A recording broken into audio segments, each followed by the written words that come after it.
I don't, like she's not in here, so uh-oh. So should we leave it on or just take it off right now? uh, you can leave it on. It's fine. It's not going to disturb anything, but try to make sure you're muted though if you're not going to try to get, because the way I have the camera set up right now is kind of janky, so uh, All right. it could change at any moment. So try to keep muted if you're not getting mic'd up. Other than that, I think we should be good. So let me just. It's weird her not being in the hangout. Who? Shameful. Kelly is running the. Like she gave us the stream key, and she's basically pressing start stream on the. Oh, I gotcha. That's interesting. Okay, All right. we're I think we may be live.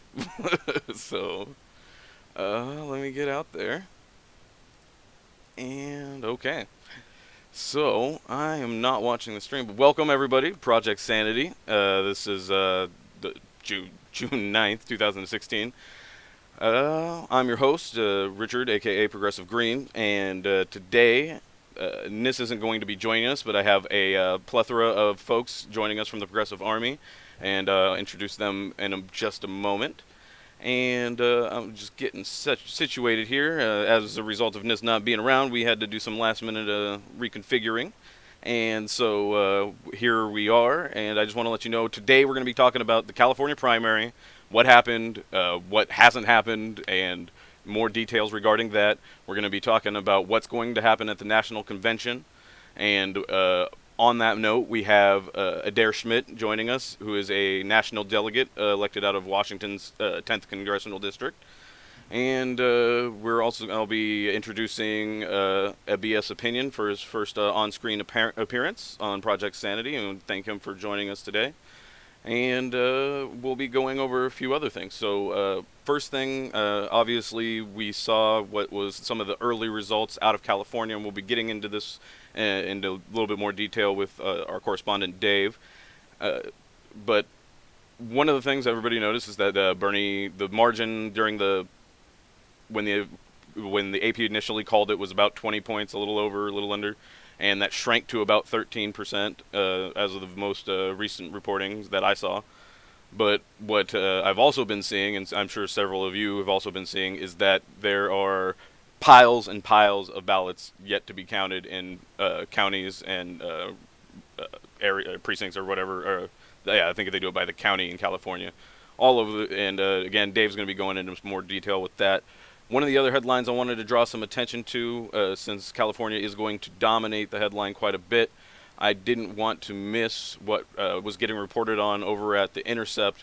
There was a great article about Hillary's involvement in Sudan and the basically how Hillary and the Obama administration, but it was actually the reporting in The Intercept leads us to believe that Hillary's State Department had a significant role in basically getting waivers for South Sudan in order to get military backing from the United States, despite the fact that they had child soldiers. And so it's a really in-depth, great piece. I don't actually have all of my windows and everything set up, so in order to get you the details, because it is a great piece, I want to make sure that I get that for you. And so it's titled Hillary Clinton's State Department Gave South Sudan's Military a Pass for Child Soldiers by Nick Terse, and it's over at The Intercept. Please check that out. It's a great, it's a really well done piece, something kind of rare, really great investigative journalism, and talking with some important people. And so check that out if you get a chance.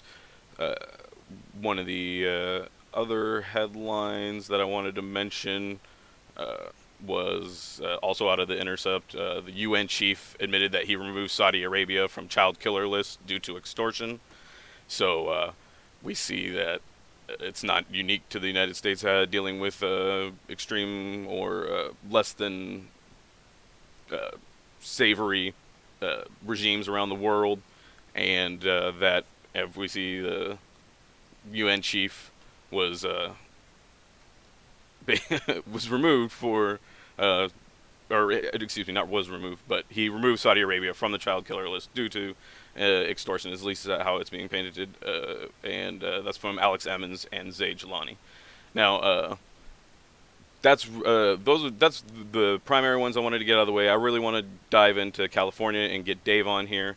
So let me just prep that up for us here. Find Dave. Make sure Dave's ready for us. I'm going to unmute because now I'm remembering to unmute, so I'm going to do that now. All right, there we go. I'm And unmuted. just make sure I got this the right way here. Oh, I think I'm on. yeah. Or close to it. Oh, curses. This is one of the issues I was having here, so I got to set this up manually. There we go. Sorry about that, Dave. All good, all good. I know at Grassroots Media, Yeah, you and I have been together doing stuff like this for a year, so. yeah, I'm new to the producing thing, so I haven't been screwing I hear this part you. up for that. So, but yes, so we've talked before, and you had a lot of interesting news coming out of California. Go ahead and share with us a little bit of what you have, and then we also have a piece, I believe. So if we want to start with that piece, I didn't get a chance to review it myself, so. Oh, well, let me just prep it for you. This is actually, the day started off on Tuesday in a sort of a different way. The city of Pasadena had scheduled the sentencing of a Black Lives Matter activist on the same morning as the election. So, or perhaps it was just on the calendar for that day, and that's what was happening on the morning of the 7th as well at 8:30. So, right off the bat, I went down there. The Black Men for Bernie were representing and down there in solidarity. So they were down there, and we were supposed to hook up with them throughout the day at some of the polls. So I thought, it would be behoove us to go there, cover this, because wanted to see, exactly. It was a new story to me, actually, because of course the mainstream media doesn't cover anything that goes on. And when you dig a little deeper into what's going on with this story, it really becomes more appalling and appalling on so many levels. So down there, I talked to some folks. I was one of, I'd say probably half a dozen citizen journalists and one mainstream media cameraman, who not only was he the only one there from any media. It was a local ABC affiliate. He was alone and had to enlist a young man in the gathering, the crowd there in support of Jasmine, to hold his microphone for the press conference. So that is the piece I put together for the show today. Is some news here in Southern California that it's being completely ignored by the mainstream media, as far as I can see. Yeah, and just to give some background for those who haven't run across this story themselves in one place or another, Jasmine Abdullah Richards was a young woman that was part of was it a protest that was going on in the park, or was a? It was in support of another young lady in Pasadena that died at the hands of in custody of Pasadena Police Department.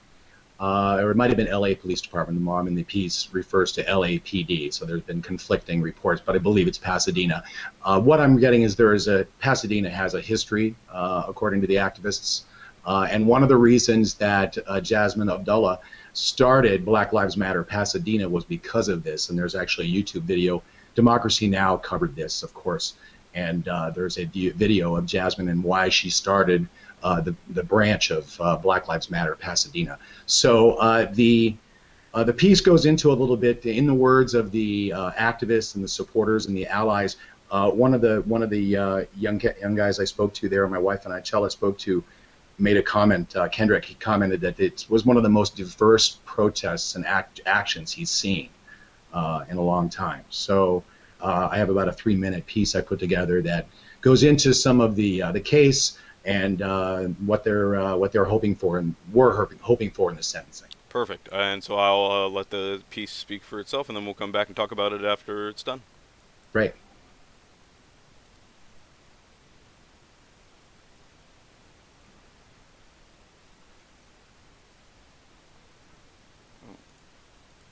And it looks like I need to adjust the audio as a result of some of the things I've been doing here. So sorry about that, folks. Just give me a moment here, and I'll get that squared away for us. Oh, good. It was indeed. It was several hundred folks out there, really diverse. And the cameraman was quite surprised that of the size of the crowd, and he got on his cell phone and said, there's a lot of people down here, and I'm the only professional in the crowd. And a lot of guys with cell phones and blah, blah, blah. And then he said, and the Black Men for Clinton bus is here.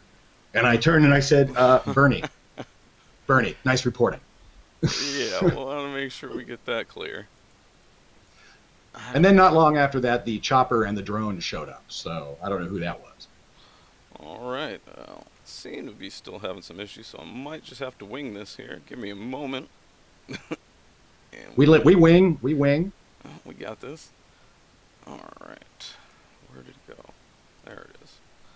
That's what we're looking for. So we are going to try it this way. Lots of news in the California primary, guys. Stay tuned.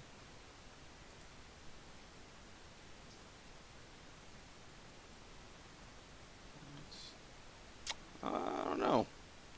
That's peculiar. Get my audio here to work everywhere else, but it does not seem to want to play the audio for the video, of course. Oh, here we go. We live in a country that... All right, we got this. All right. Thank you, Dave, for being patient. Thank you, audience, for joining us, by the way. Good. I just want to thank you all. This just remind you is Project Sanity on the Benjamin Dixon channel. Thank you so much, Benjamin, for allowing us to have this space and this platform to help speak these ideas and get these important stories out there. And subscribe if you can, share if you like what you're seeing, and give us a thumbs up. And so here we go with the video. Thanks. You folks are coming out to Pasadena, California. Yeah. Yes. Jasmine reps this neighborhood every single day when she's on the outside in her parks, in her community, like a real organizer should. We live in a country that denies Black people our democratic rights. We live in a country that denies Black people, our ability to actually be citizens who civically engage in our community. We live in a country every single day that says Black people, don't show up for yourself. What Jasmine Abdullah did was show up for herself, like so many other organizers have done across the country, and I would argue across the world. Yes. Black Lives Matter is a call to action. It is a cry for urgency. Black people are dying. Say her name! Waukesha Wilson! Say her name! Waukesha Wilson! I'm here in support of Jasmine Abdullah. She has been a voice for my family when we were unable to speak. She's been at the commission office every Tuesday on behalf of my family. She's been a great force in our lives, helping us, supporting us, speaking out, speeches, protesting, because my niece was killed in the hands of LAPD.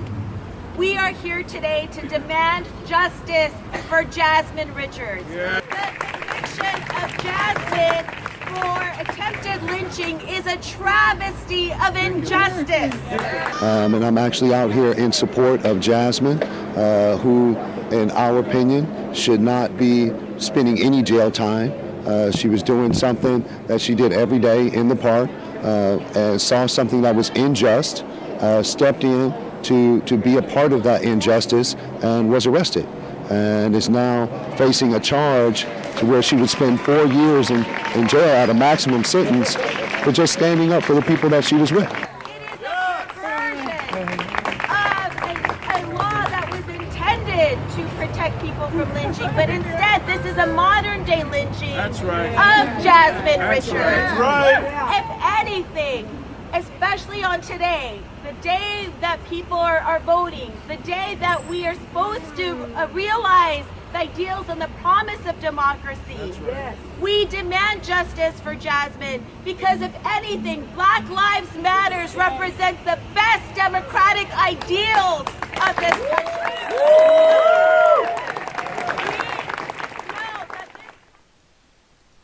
All right.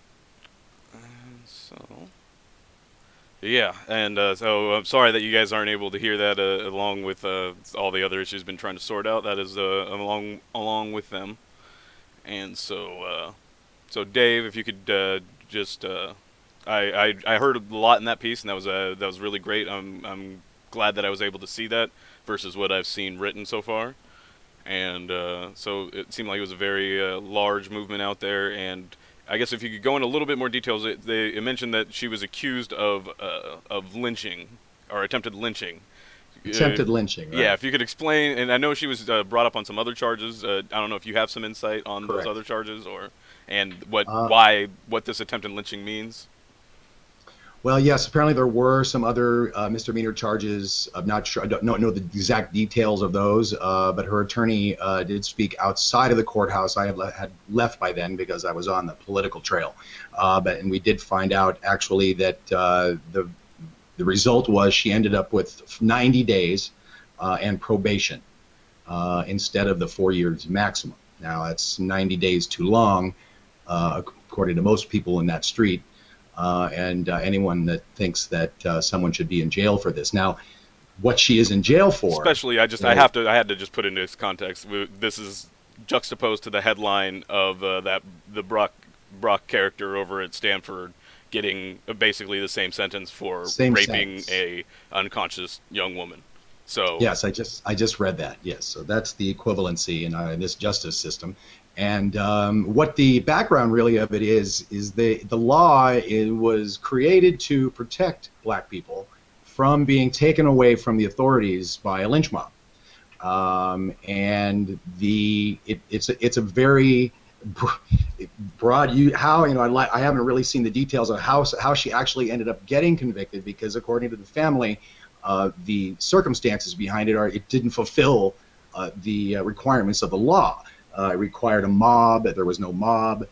So there's a number of issues just in the guilty verdict itself. But this was the sentencing phase, and there were over 57,000 petitions that they turned in, of course, asking for leniency in the sentencing. So they were hoping for her to just be released and on time served, which I believe has been 18 days or 19 days, 20 now, I guess, since now that we're at air. So 90 days is far too long for everyone in that crowd there that morning, I'm sure. And just another interesting point in this is just a month ago, at the beginning of July, the legislature changed the name of the law to take the word lynching out of it, and Governor Brown signed that into the law at the beginning of this month. So what she was convicted of and what she was sentenced to, the law changed in the terminology to take the word lynching out of it. During the process of her, in the interim from her conviction to her sentencing. Fascinating, like no doubt realizing that it would be a headline, and correct. Yeah, and that's interesting. So the government can act pretty quick when they actually want to get something done, apparently. Yeah, apparently the California legislature is not as in stalemate as they say it is. Renaming seems to be their gig. Like the few things that they can get accomplished, they can rename stuff. Yes. So maybe we can work that to our advantage somehow as the people. I don't know how yet. Go ahead. No, just to you can watch the whole protest the time we were there, and a couple other interviews, and on feeltheburn.tv, streamed the whole thing live. So that whole video is up there, and that was how we started our morning, and then the shenanigans began at the polling places. So we continued on to that. Yeah, I was just going to say that if people want to look up, you can find the video of what appears to be the incident transpiring of which she was being convicted of, to get so you can judge for yourself whether whether you think it meets the threshold, if you want to look up the law and so on and so forth. But I think the overwhelming the perception is that the police they habitually overreact. And so even if there's some justification in whatever actions that they took, the default position of assuming that the police are overreacting is an understandable one, especially for a young black woman who is already probably in the crosshairs of local police as a result of inspiring or being associated with a BLM movement in their locality. So very, very much so. Yeah, that's what I've heard from a variety of BLM people, either through Twitter or through other sources, that basically just mentioning, they've noticed increased awareness or presence and around them, and we've seen with the Ferguson and the Baltimore protests and subsequent issues that came out of there that there was surveillance drones and planes flying over observing those people. So and we know, going all the way back to MLK, that he was under investigation by the FBI. While so for all the people, but apparently you like, can still get. Apparently, you can still win the nomination for the Democratic Party if you are indicted by the FBI. So, shouldn't be a big deal. Yeah, I mean, history's being made. In many ways. In many ways. Yeah. So, I guess I think we should go. Well, I'll let you. I'll leave it. Let you guys get some influence here. Do you think we should go into California first, or I think we should go talk about California and some of the shenanigans that you mentioned? Then we're going to bring Brandon in here, also known as a BS Opinion, introduce him and let him give us some more information about the Electoral College that relates to after California. So let's go with California now. And Dave, go ahead and give us a quick little tell us the story, Dave. Well, in my day, as you saw, I started out downtown or in Pasadena, and then it went off. We were getting there were reports coming in all morning from the time the polls opened that what the poll workers and the poll captains were giving, the information they were giving people was inconsistent at best throughout all of the polling locations throughout the county. There's 58 counties, and everybody apparently has different ways of doing their voting. It's apparently what I heard this morning. So the information that people were getting was just wrong across the board for the most part. And what ended up happening is there's 2 million votes, according to my last conversation with Lauren Steiner with LA for Bernie, who has been in conversation with the LA Times and reaching out to precinct captains to get information. Looks like there are 2 million uncounted votes, which, according to a Target report, basically means any mail-in ballots that were dropped off or postmarked that day, or any provisional ballots, those are all currently uncounted. And that number is somewhere close around 2 million. And Lauren Steiner has been working all day to get volunteers to be vote count watchers, which is completely legal under the state of California. Any citizen can watch the counting. That's my understanding. So, pardon the dog. It's a little disconcerting that today's activity on the political realm is throwing a real kibosh on everybody that's been working for so long. And all before really California is done. And there are 2 million outstanding votes that could quite reasonably sway or at least significantly change the numbers here in California. And it's my understanding that Bernie had a letter that he was ready to send to the superdelegates, and that the results in California are kind of what changed his mind about that. So I'm going to go take care of the dog. Yeah, I got you. But yeah, no, that's very. It's fascinating to me is that the media never really clarified, or made and at least as far as I've seen, that when they say 100% reporting, they just mean 100% of precincts have reported some of their results, which is a really weird way to report something, in my opinion. That seems like a very convoluted way to why not just either you could say 100% of the precincts are reporting some results as soon as any results come in from all of the precincts, and so there's no you muted yourself for the dog. So no. I guess technically they're right, because that's 100% reporting of what they turned in from those precincts. But the other ones are being counted later. So yeah, of what was counted that day, that's what was reported. It's like the superdelegates. Unfortunately, it's backwards. They're counting them before they actually vote. So, but that's basically, that's what voted. That's what got counted that day. But there's still 2 million votes that haven't been counted. So I don't know. Of course, we don't know what's going to happen. I'm sure Bernie wants D.C. to vote. A mainstream narrative is that that's the day he's going to On Wednesday next week is when he's going to throw his support behind Hillary Clinton. Now, there's conversation as to that's actually happening, but he's basically given himself another week to decide. And there's a rally going on right now. I was going to kind of, as opposed to the hockey game that's going on right now, I was going to check in with the rally and see what's going on with that. So maybe I go figure out what my dog is barking about. I'll check in on the rally, and maybe Brandon can come in and tell us what we can hope for if somehow this turns into something other than a two-way race. Yes. So we'll go ahead and let you go for now, Dave. I appreciate you joining us in that in the package you delivered. It was wonderful, and we will get. Let me just. Oops. Nope. That's. I'll be around later. I just got to figure out how to stifle the dog. Yep. And so make sure you guys, when you get a chance, check out Feel the Burn TV on YouTube. You can follow them on Twitter as well, and you can see those videos in full, along with a lot of other great videos.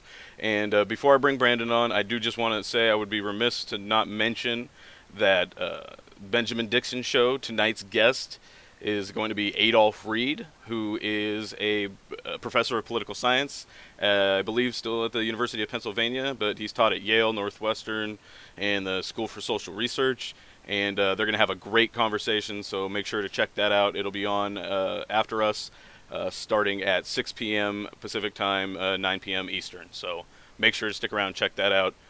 Subscribe to the channel if you can. And now I would like to introduce you all to, let me just make sure I get his camera prepared here in some way. There it is. All right, this is Brandon, also known as a BS Opinion, and welcome, Brandon. Thank you, Richard. Pleasure to be here.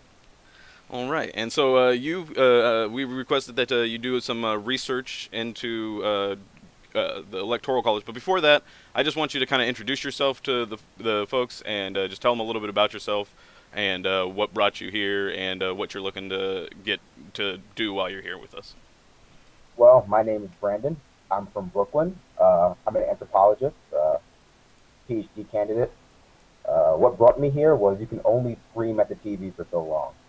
You can only scream at MSNBC and CNN and, well, not Fox News. I don't watch Fox News. I love myself too much for that. And I just want to support independent media, like everyone should. And I know you were afraid that disenfranchisement and disenchanting of voters would end with the primary, but no. We have to talk about the Electoral College now. The original way we disenfranchise and disenchant people within our electoral system. Yeah, I think part of it, hopefully some of the information that you got will help elucidate for us that really the system that we have isn't what we've been sold through media and pomp and circumstance and propaganda as far as regarding how it actually functions and what are some of the nuances. And so from what I heard so far, it sounded like you had some really interesting stuff, so go ahead and provide us some more information.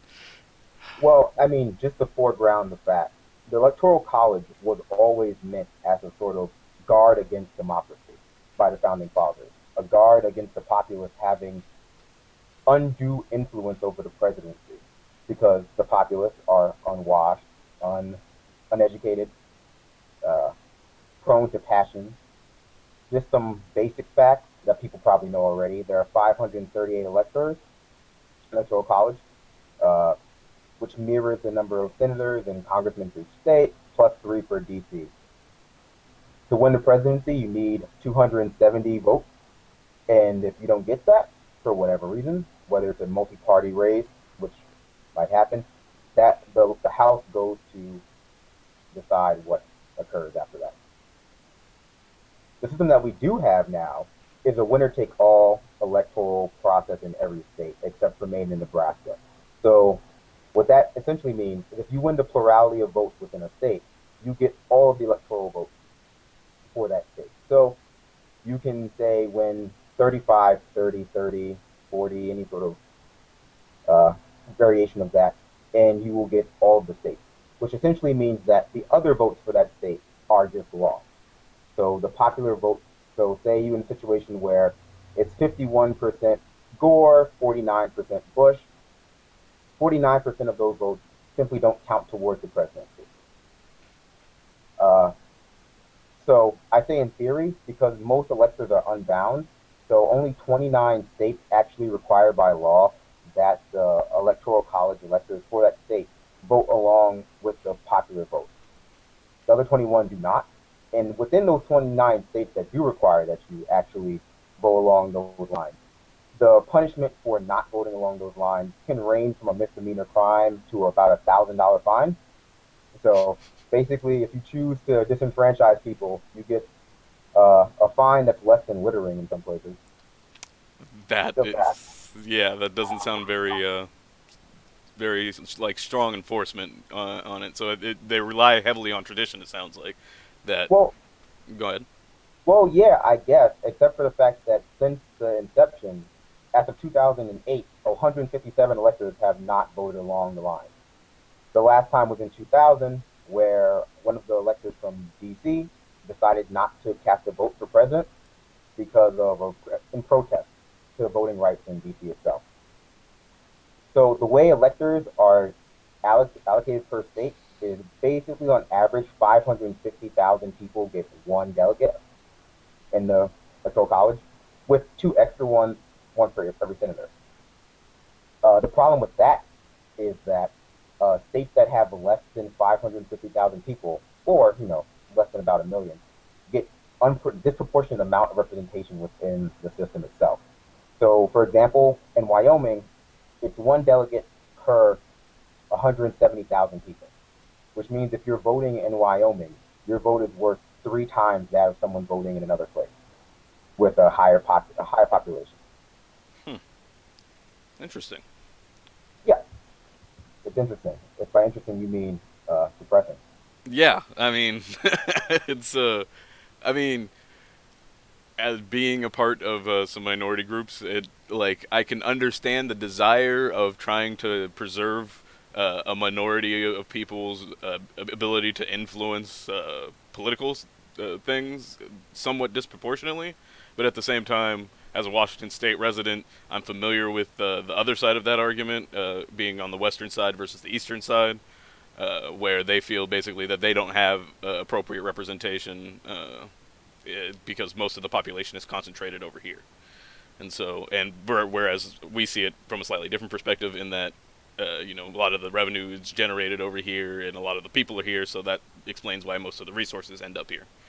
But the details of which is a much more in-depth local story. And I keep doing this. Sorry, folks. Sorry to you, Brandon. I keep leaving people on camera while I'm talking, so sorry about that, people. That was some great information there, and you mentioned the plurality. So one of the things that makes me think of is, so if it only takes about 30, let's say in a three-way race, split evenly, you just need to get to 34%, and leave the other at 32 and 33, or approximately, in order to get all of the electoral votes for that. So when people talk about a third party splitting up the map or stopping somebody from getting to 270, it seems to me what they're suggesting is that they're going to capture enough states just to deprive either of the people to get from 2 to 270. But I don't think that accurately, in my opinion, accounts for if they all do approximately equally well, that then it's possible or probable that one of them could sweep a significant amount of states, and it changes the entire electoral map in that if there's 3 people in a race, depending on their political affiliations, it changes what state could be a swing state. And because if something's reliably red, let's say it's a reliably Republican state, but they also have a large anti-Trump movement, if you get a candidate in there that is an acceptable alternative to Trump, then that could take a Republican, like a strongly held Republican state, and because he's only holding about a third, and Hillary Clinton may be able to get a third of the reliable Democrats, Bernie could could potentially win with a coalition of disillusioned Republicans and with non-Democrats, independents, and with basically everybody else that's left. Not to mention, one of the factors I think that and I see some quizzical faces, so I'm going to definitely come back to you, is that we're not accounting for the rough almost 50% of the population that typically doesn't vote, but could. that a reality TV election like Trump is offering them could be the thing that takes them from tweeting about the Kardashians to voting. And the Twitter war that Hillary has engaged with today, I didn't mention it in headlines, but I'm sure many people saw the delete your delete your account or whatever tweet from Hillary. That is where we're heading, and if this turns into a Twitter beef, an elongated one, especially with Trump, who's been at this for a while, it could significantly change the electorate we're dealing with in general, so that traditional perspectives may not even apply. But go ahead and get in there. I talked for a while. Well, I mean, no, I think that speaks to some of the intended and unintended consequences of having an electoral college system.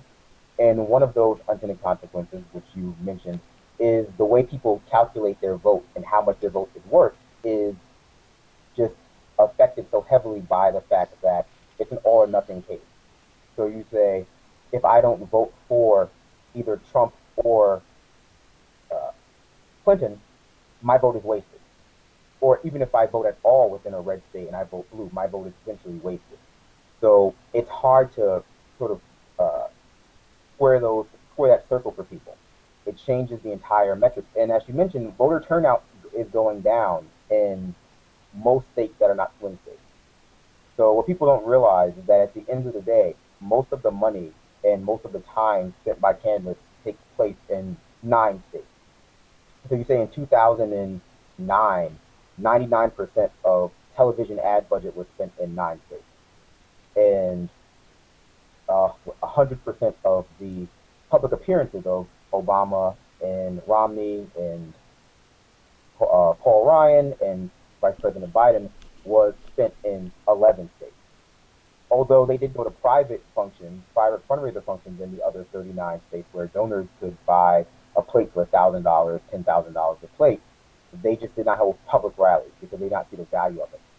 So on average, we're seeing a drop in voter turnout in non-swing states, non-battleground states by roughly 7%, and an uptick in swing states more often than not. So at the end of the day, the two-party system only serves to both reinforce that electoral college, and the electoral college serves to reinforce the two-party system. Because even if you, for say, Gary Johnson got 1% of the popular vote in 2012, he got no electoral vote. So at the end of the day, it seems like he didn't get anything. It's about the perception of how much your vote matters and how well someone did. And that has a really big impact on how people vote in the future. Yeah, and it's been I think this election has drawn attention to a lot of different facets of voting and the process and how that all works in ways that I don't think a lot of people were expecting, especially, given 4 years ago. I think Hillary's email issues are a pretty good example of that. I think she underestimated how far Republicans would go to drag out everything, and that she would actually leave something potentially damaging out there, and that not the media but people would be so persistent about it, and that she would be at such a low trust and favorability rating that in my opinion, it seems like it's very hard for her to be able to recover from that. And from what I'm familiar with, she hasn't ever run a race where she's significantly increased her support. In the few races that she's run, her support started at a peak and essentially went almost only exclusively down from that point. Say with Obama, there was a slight uptick in general, but especially particularly towards the end. But it was a moderate amount, and to me, she just does not seem like the strongest candidate that the Democrats can put forward. And I'll go ahead and let you, I was going to say on that note, we're going to have a dare coming on shortly. For those of you that are just joining us, this is Project Sanity, and we just got done talking about California a little bit, and we're about to move on to Washington State's caucus, and then where me and Adair are going to be, and then Adair is going to be going to the national convention. But before we leave this segment, if you had something else that you wanted to close on regarding the Electoral College. Oh, well, I mean, just to go for what you said. Clinton is the Democratic Mitt Romney. That is who she is. She exists in this establishment bubble where the only challenges towards her so far, or prior to this email scandal, were just Republican flights of fancy and based with attacks. And she treated everything as though it were just politics. Oh, it's just politics. It's just politics. Benghazi is all about politics, and that just is not flying with this FBI investigation because it seems as though she actually did break the law, at least the law as it stands. So whether or not she is indicted, or I don't think she's gonna, or not, or it just shows the kind of bulletproof feeling that she has. She felt bulletproof, and Obama withholding the release of her involvement in those particular emails until after the election doesn't have a very good look to it. And I know also, I guess I should mention, Obama came out and endorsed Hillary, if anybody hadn't heard. I think the idea that they're going for is getting people that people like and respect. Excuse me, I did it again. Getting people that like and respect other folk, like the people that people like and respect, like Obama or whatever, to endorse Hillary, to make Hillary look better. But I don't think that they realize that it's largely having the reverse effect of just making whoever gets behind her look worse. That's my opinion personally. I understand the political ramifications and many other things, and I have my qualms with Obama, and I won't dig into Obama right now into too much depth, but it made him look worse in my opinion than it made her look better. I mean, I agree, but I think that's only because it's not necessarily Hillary Clinton herself who's toxic, but that sort of establishment thinks that it's toxic right now. Yeah. And she's symbolic of. So attaching yourself to Clinton is an attachment to the establishment politics as usual. Yeah, and I was just gonna say, as Bernie says, it's those of us that are supporting Bernie are doing it because we don't think establishment politics can fix these problems, and I think we have a long history of evidence, but and without digging into that too much, I think it's go ahead. No, I mean, you said it so eloquently right there, but I would even go as far as say people who are sort of, Hillary Clinton is not identifying a problem at all. She doesn't, her platform is more status quo.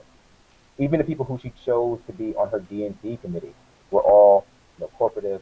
They were all elite business people, and that's really demonstrative of what she views to be the problem with America right now. The biggest problem with America, that we don't have enough money going towards corporations. And when you compare that to Bernie's choices, you have racial scholars, you have Native American activists, you have climate change scientists. He is running the gamut and identifying all of what he feels to be most pressing concerns that can be solved through policy with his choices. And her choices were just, I don't know, the neoliberal Power Rangers. Yep.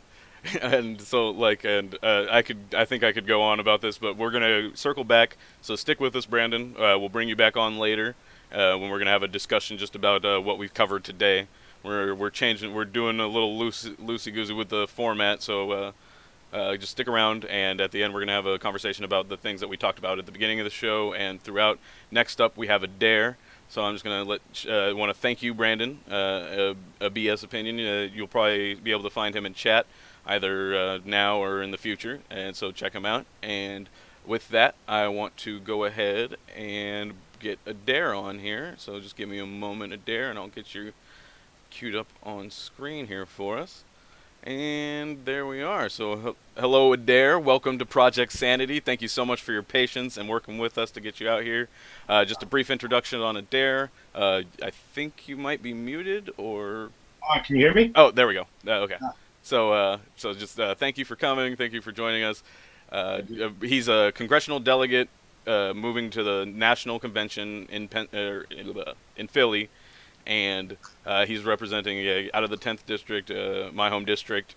We're both going to be going to the state convention coming up, and I'm going to help ship him off to Philly.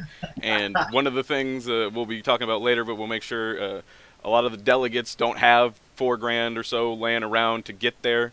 So we're going to make sure to get Adair's link out there and some of the other Washington delegates. just so that if you have a person or something that you want, if you can help anyone, please help. Every dollar helps, and they're already working on sharing costs and doing all those types of things. But people just wanted to make sure that they could get it out there as soon as possible. So we'll go into that later. But Adair, welcome. Tell us a little bit about yourself beyond my introduction, if you would. Just real quick, guys. I'm sorry to do this. We talked about it a little bit earlier. Let's go Pens tonight. Win game 5, bring home the cup. All right, cut the interview. But no, I'm a student at the Evergreen State College in Olympia, Washington, which is also in the 10th Congressional District, which serves Thurston County, University Place, Faircrest, Steilacoom, and Spanaway, I want to say. Yep.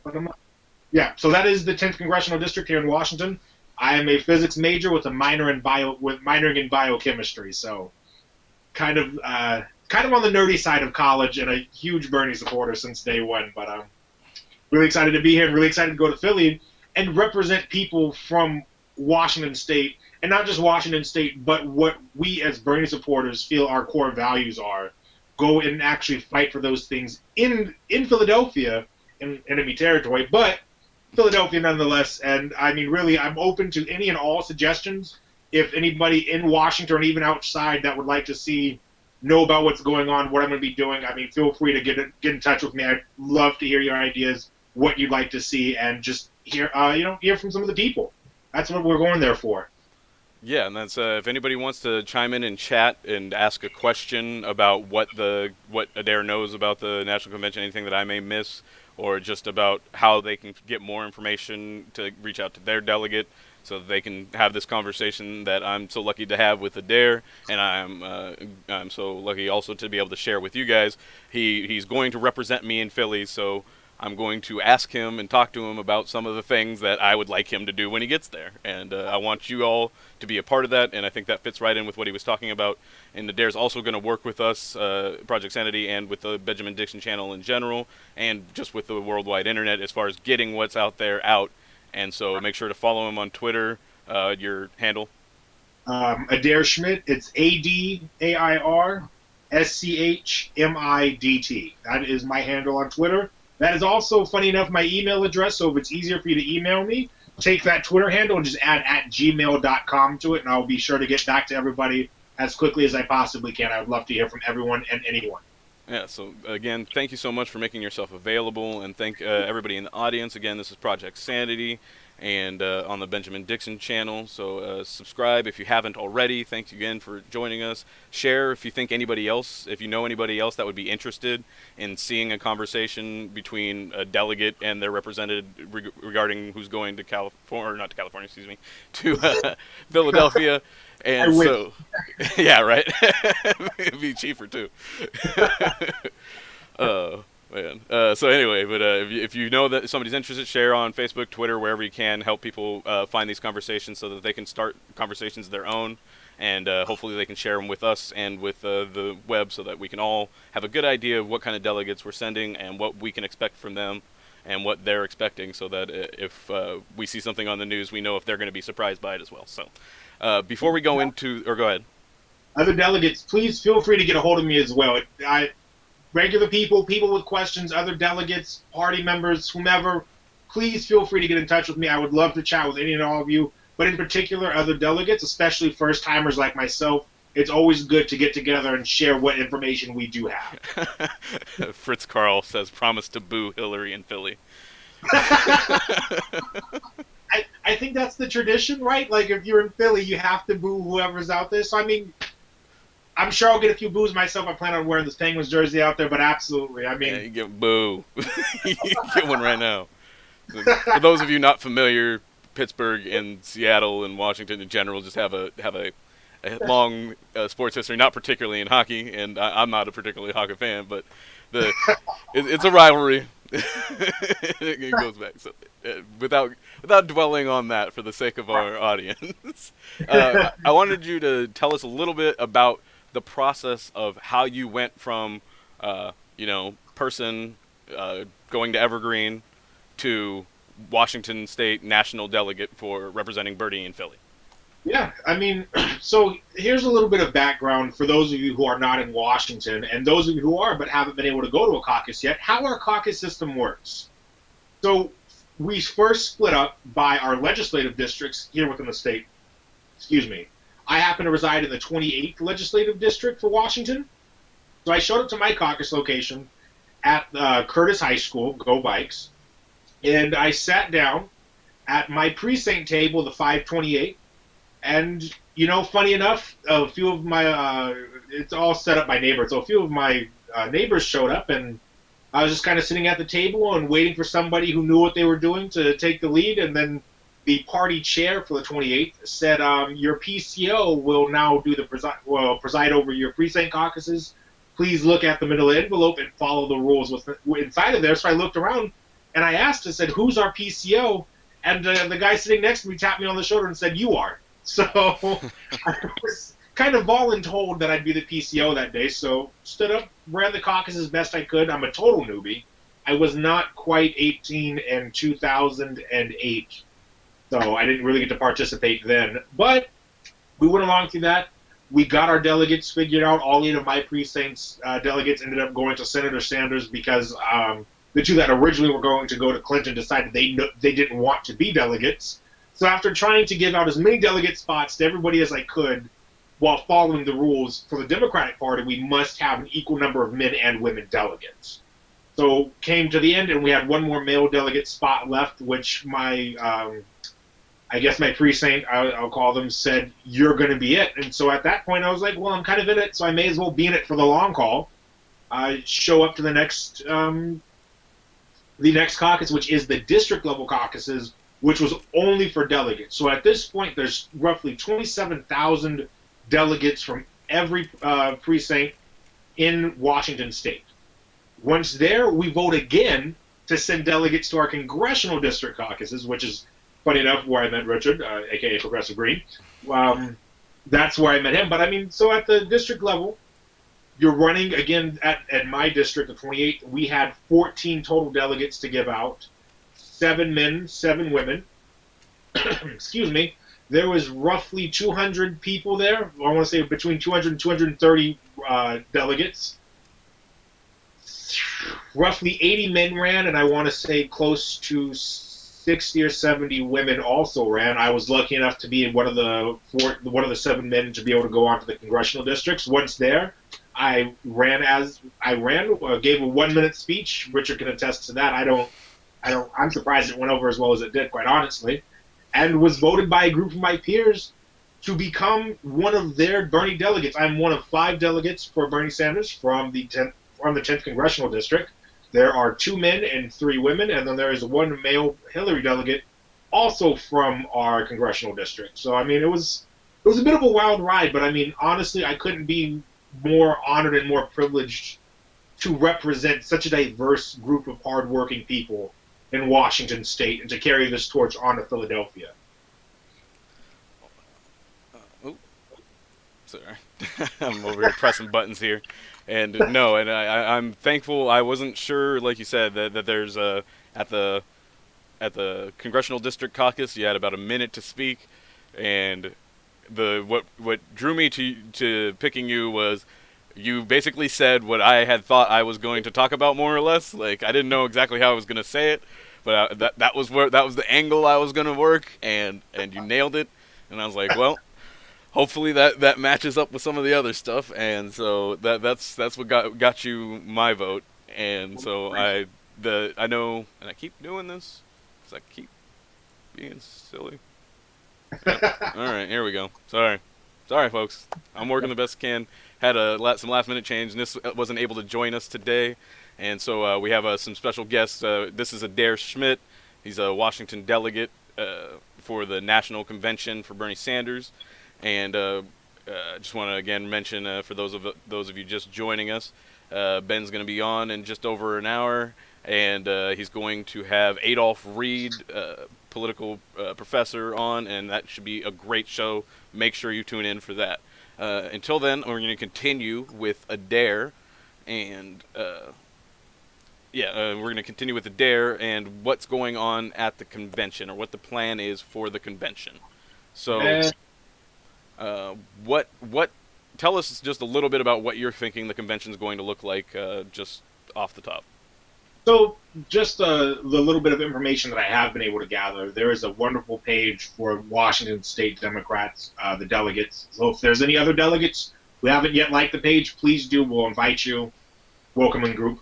But I mean, basically, it's what it sounds like. It's a lot of meetings throughout the day. So, in the morning, we go to one site. I can't remember the name of it, and we sit down. There's a bunch of meetings. We vote on what kind of things we want to see in the platform. There's already an executive committee in place that's writing up the platform as is.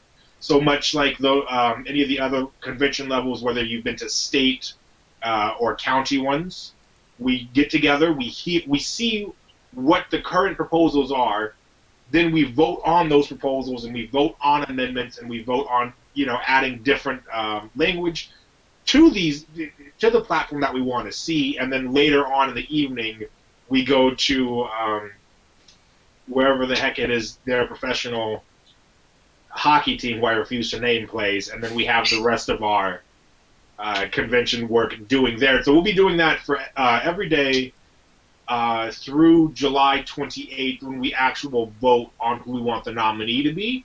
And personally, I plan to try to sway as many Hillary delegates over to Senator Sanders as absolutely possible. I mean, that's one of the things I was voted to do while I'm there. So Awesome. That's I know we talked a little bit beforehand about some of the ideas that you had as far as how you may try to sell to Hillary supporters at this level, that Bernie may still be the right choice that they can make, and what it would take in order to sway them. Do you want to give us any insight into any of those plans? I don't want you giving away too much strategy if you're not comfortable with it. I mean, to be quite honest with you, it's a lot of what we're doing now. I feel the most effective way of reaching a person who may have a slightly different opinion than you is to sit down and talk with them. Because really, I've talked to Hillary delegates, and I had quite Hillary supporters, rather. I had a few of them in my precinct, and a few of them actually came over to Sanders' side after hearing about actual lived experiences of these neoliberal policies that we're seeing. So for those who don't know, I was a child when Bill Clinton was president, and I was also one of those children that were referred to as super predators. Kind of funny going from super predator to nearly a college graduate planning to go on to graduate school, but hey, whatever they want to call us. I lived through those policies. I lived through that neoliberal ideology. I lived through the crime bill. I lived through the welfare reform acts, where really they took these incredibly Republican ideas and then tried to package them as, oh, we're really going to help poor people. We're the party of help. But really all they did was hurt. You took families from much better areas. I wouldn't quite call them good just yet. That was a poor choice of words. And when you took that welfare away from them, a lot of them could only afford to live in housing projects. A lot of them could only afford to move to the bad parts of town. I personally went from somewhere that was fairly decent to one of the most violent areas in Tacoma. It's not a good thing. It's not a good area for a child to be raised in, and it is directly linked to these policies of Bill Clinton. Friends of mine that I've known for years, or people that I grew up with, are unable to advance their education because of whatever they got involved with as a kid. 9 out of 10 times it had to do with pot, which is now legal in Washington State, but for a very long time wasn't. They can't get Pell Grants. A lot of them did serious jail time because of that crime bill. That idea of being tough on crime really destroys families, because you're not giving anybody the opportunity to be reformed. You're not giving them the opportunity to get their life together, to advance. All they're doing is taking these incredibly, incredibly destructive ideas that have been branded as extremists, and Republicans do that, not us. We're the party of the people, and shoved it down our throats. But he was so charismatic doing it that everyone just kind of laid down and accepted it, and still remember him fondly today. So these are real. Her policy decisions have real life consequences, and that's one of the things Hillary supporters have got to understand. we're real people. We're really hurt by these policies. We're not some abstract figure. We're not just a set of numbers. We're not just data. These are children not making it to C21 because their family has to move to an area with such high violence rates because they can't afford to live anywhere else because they don't have that welfare anymore. This is about not you, not me, not any of us watching, quite frankly. This is about the children. This is about your children, not you specifically, but those of you watching. This is about your grandchildren, your nieces, your nephews, every single child in this country deserves a fair shot at the future, and we all want the next generation to be able to do better than us. And the only candidate that offers that is Senator Sanders. That's the only one. Yep. And that is why Adair is going to Philly to speak on my behalf. And why I am thankful. And Adair is just one of several delegates, 5 to be exact, coming out of the 10th Congressional District. And all 5 are amazing people. Absolutely. I mean, I'm floored by just having met with quite a few of them. And I actually, I have a Google Doc here from our super secret delegate Facebook page that has fundraising links that are all GoFundMes. So at any point there's quite a lot of them because it is for everyone that is listed it throughout the state, from Congressional District 1 way up north near Canada, all the way down to us in the 10th Congressional District. Yeah, so if you like Adair speaking and you have the opportunity to be able to help out and give a few bucks, please send it his way. Or if you just want to pick from that list of GoFundMes and just read the little blurbs that they gave about why they're going to Philly and find one that resonates with you, find somebody who's representing what you especially want to hear go out in Philly. It's a great resource, and people would be immensely thankful for any help that they can get. The hotels are expensive, and the events are done inside the hotel, and so you either have to get there very early in all of that convention traffic from some other location, which is very difficult for most people to be able to achieve, or you have to be able to spring to pay several $100s a night to stay in the hotel room. So what you're telling us is not to stay somewhere else at this point. My first official email from the Bernie campaign said that the Sanders campaign is requiring that as many delegates stay at that hotel as possible, just because they don't want to run the risk of us not being able to make it for whatever reason. Other delegates, both from Hillary and Bernie's side, have said that there's going to be a lot of security checkpoints. Traffic in and of itself is going to be absolutely horrendous getting to the hotel, getting from the hotel.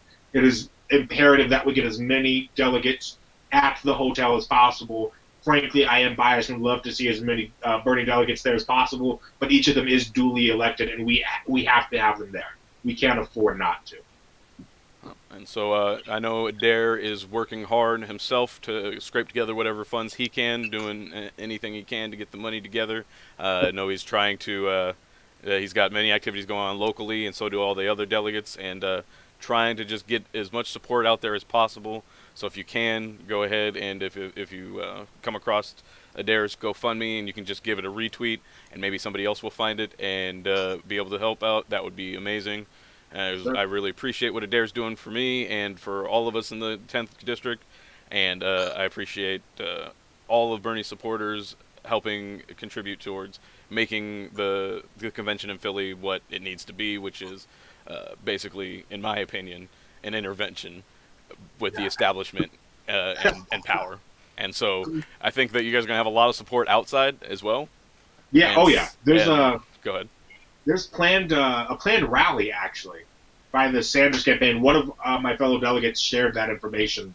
They're going to get permits for it already. So they're looking to have a huge Sanders rally.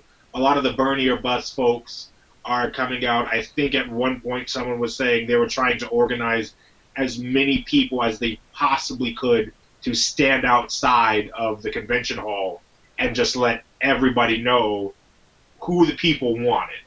So, I mean, it's a huge deal, everyone trying to get there. And personally, from my end, I will be attaching to my GoFundMe link towards the end of my fundraising campaign a link to my Facebook page specifically for the convention, as well as a link to my Snapchat, as I plan to do as many live streaming, pictures, videos, everything they will absolutely allow me to do inside the convention hall, on the convention floor, during the meetings and the votes, so that way it is as transparent as possible. So long as they will let me do it, and I can record it, take a picture, live stream it, I will be disseminating that information far and wide. So that will also be on my GoFundMe page. I've raised a little over $300, which is almost enough for a night in the hotel, assuming I'm unable to get roommates that can follow through. It's a very complicated process. Yes, and I think it speaks to our state party and the Democratic Party at large says that they won't exclude people based off of their means, but by making it sure, for example, a Washington delegate running them about $4,000 in order to fulfill their obligation as a representative of the people, that surely seems like a barrier to participation to me. I mean, maybe I'm lonely in that I don't have $4,000 just laying around that I can burn up on a vacation to Philly to stand in a hot, sweaty convention hall with a bunch of people that we just got done having a very heated campaign with. I don't know. Maybe everybody else has that. So for the delegates, I think there's only one self-funded campaign listed so far from our list. There's only one person who said they're self-funded. The rest of us have to raise this money. I mean, just a flight to Philadelphia, I think round trip right now is looking at $600. So I mean, it is crazy expensive just to get there. And this is what's so crazy to me. On the opening night that we get there, so we're going to fly in there. We have to be there the 24th, the evening of the 24th, 5:30 to 6. We're boarding a cruise ship on the Delaware, and we're having a party with the Washington and Massachusetts delegations. We're renting a cruise ship. We're literally renting a cruise ship on the river, but cannot, really get as much help, at least from what I've been told, for delegates to actually get there. Which, as awesome as this cruise ship is going to be, and I will for sure take pictures and videos there as well, I think it's a little bit ridiculous that we have money for a cruise ship, but not to get the delegation there. I think that's patently ridiculous. Yeah, it seems a little ass backwards, really, frankly, and that, well, wait a minute. Well, actually, that's exactly what they want, isn't it? That party with none of the people who can afford to get there. That two birds, one stone. Right. It's crazy. I mean, and you would be surprised how entrenched that thinking actually is. I've posted my GoFundMe link to several Facebook groups for Bernie, and a few of the reply I've gotten more often than not is, well, if you couldn't afford to go, why even run? And I feel that's counterintuitive to what the entire campaign has been saying from day one, where everybody should have the ability to participate regardless of, your socioeconomic standing, ethnicity, education level, whatever. Every American should have the right to be a part of this process.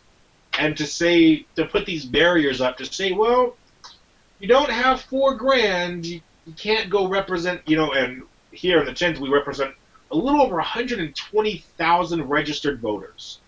But because I don't have $4,000 just to, drop to go to Philly, people are saying, well, then you shouldn't have bothered running in the first place. And I think that is a ridiculous notion in and of itself. Yeah, and like you mentioned, it's not just people generically saying it. You're talking about other Bernie supporters that are saying, and that was a pitch that I know I heard at various levels of the caucuses. Basically, people saying, well, I have the money already situated to go, so, pick me. And it's just like, while I appreciate the foresight and the ability to get that together, that shouldn't be one of the criteria that I'm judging you to go represent me in Philly, in my opinion. That's my perspective, is that I shouldn't, your bank account shouldn't be what I'm looking at when I'm regarding how you're going to represent my perspective on the floor in Philly. And so that, to me, like you said, seems counterintuitive, seems against the message of what Bernie is about, what the movement is supporting, what we're trying to get accomplished. And along with the cruise ship, is that we need to get people there to represent the people, so long as we're going to stick with this archaic system. We have to get people to the places that they need to be if they've been elected to represent people. Right. I mean, we wouldn't just like elect the president and be like, okay, now just get your own ride to the White House. Right. Like, so it's like we need to if the party doesn't. I mean, you could push the blame around a lot of places, but this is I think a basic functionality of the party is to make sure that your delegates get to the event that you have for them to vote at.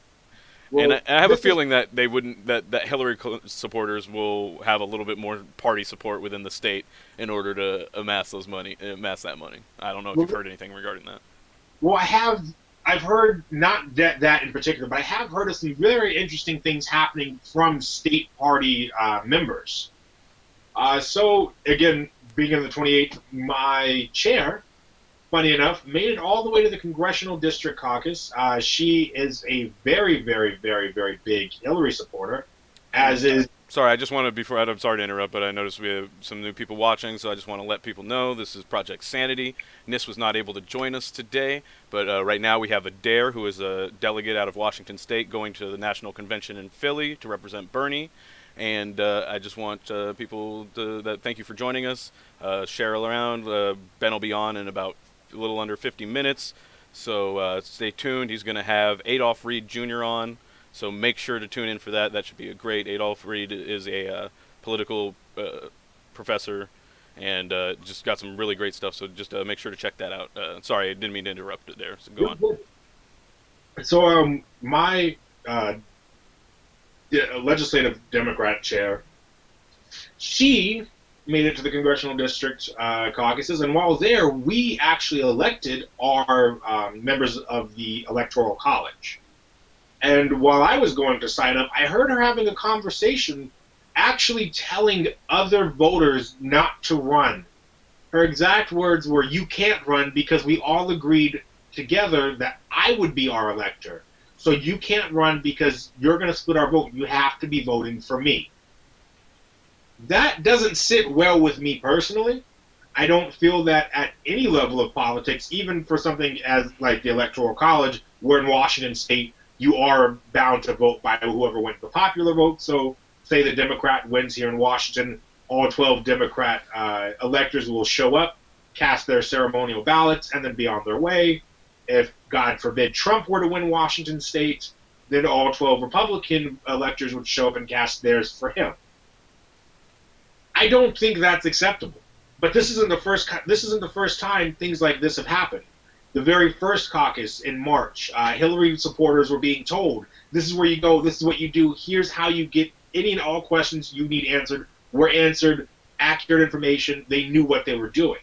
Bernie supporters were kind of left in the dark. We were very much floundering and had no real access to information. There was no one telling us, here's where to sign up to run as a delegate. Here's where you go do this. And this has happened at every level that we've been to. At the legislative district level, when you had to sign up, people were being told no one knew where to go and do it at. We had to disseminate that information amongst ourselves. So when Bernie's delegate found out, and they went around and they told another one who told another one who told another one, whereas Hillary delegates walked in the door and were told, "Oh, go sign up there to go to the Congressional District caucuses, but don't tell the other delegates. We'll take care of this." This is the kind of backroom dealing that's going on at the state level. I can only imagine what's going on at a national level for these kinds of things. And I realize I sound like a conspiracy theorist, but I would argue that this is politics as usual. This is what politics is about. It is those few in power wanting to remain in power, so they do what they can to stay that way. They find ways to get the person who they feel, in this case Hillary Clinton, which is, who epitomizes the idea of the Democratic establishment. They did everything they could to make sure her walk in Washington was as smooth as possible, even though Bernie won over 70% of the vote in the state. All of our superdelegates are currently, except for two, I believe, and they both switched to Senator Sanders, are supporting Hillary Clinton. Your state voted overwhelmingly for Senator Sanders. Yet our elected officials are saying, "Well, I don't care what you say, I'm voting for Hillary Clinton at the convention." What you do with your personal vote is your business, and I urge you to cast it no matter whom you vote for.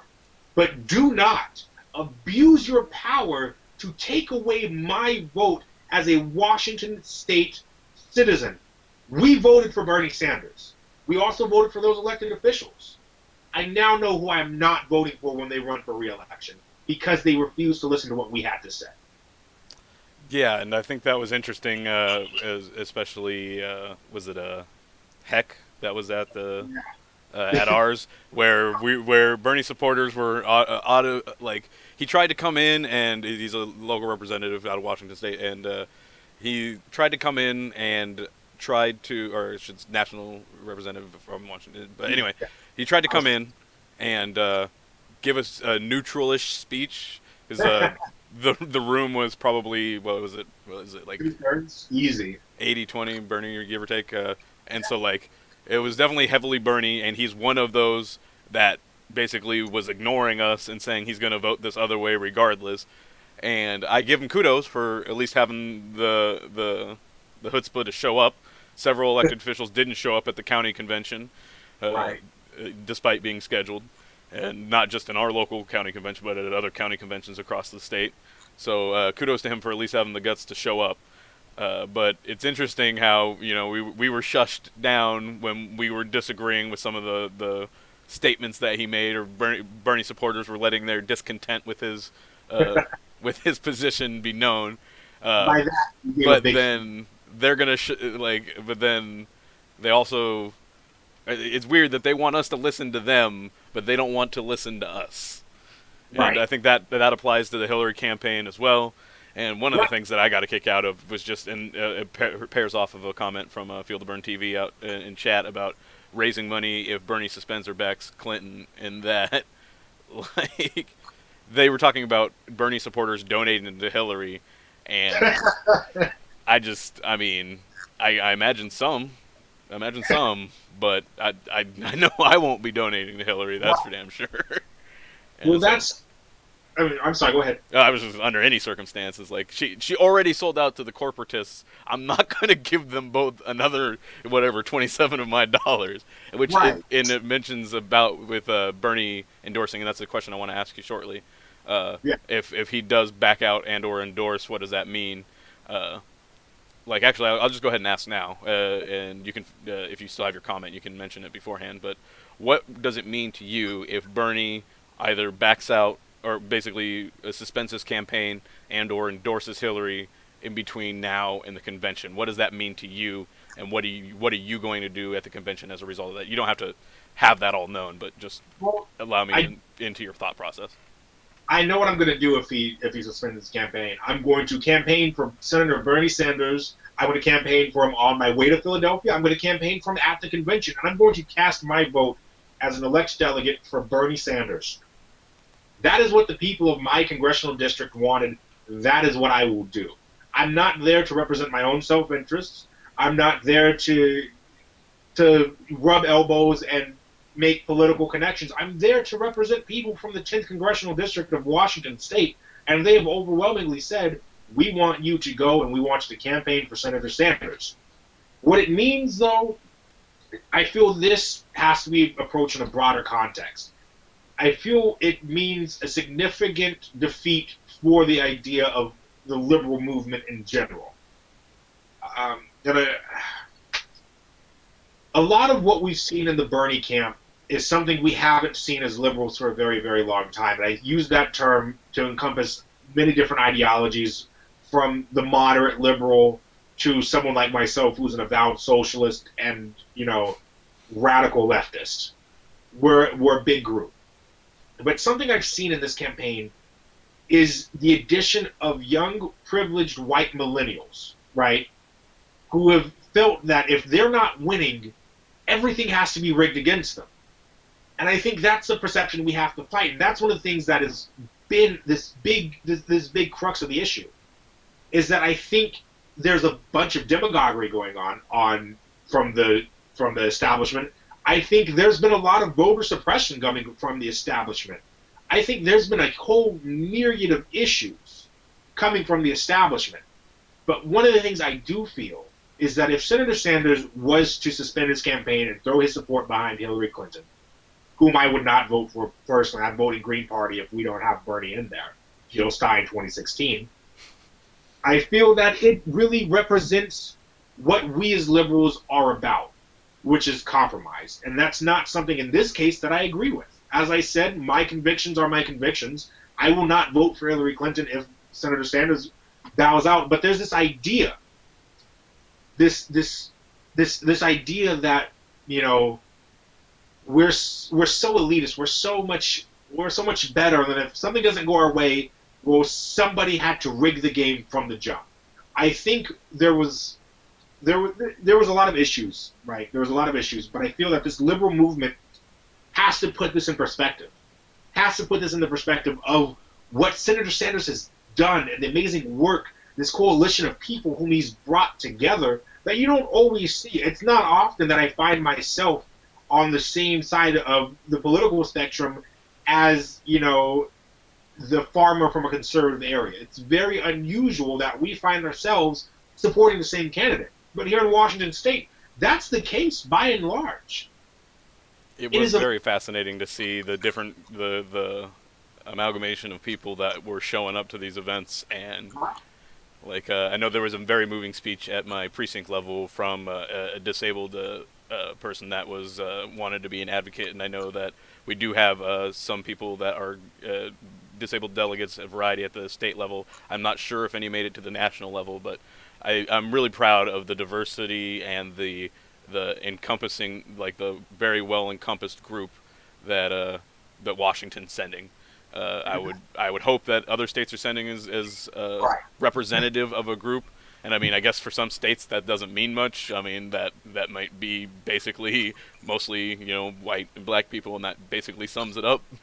Yep. But hopefully that they were able to engage in some of those smaller minority communities in some of those areas that are traditionally broken up by those lines, and they were able to get them at the next level, so that you guys will have delegations from other states that look something like you guys do as a delegation.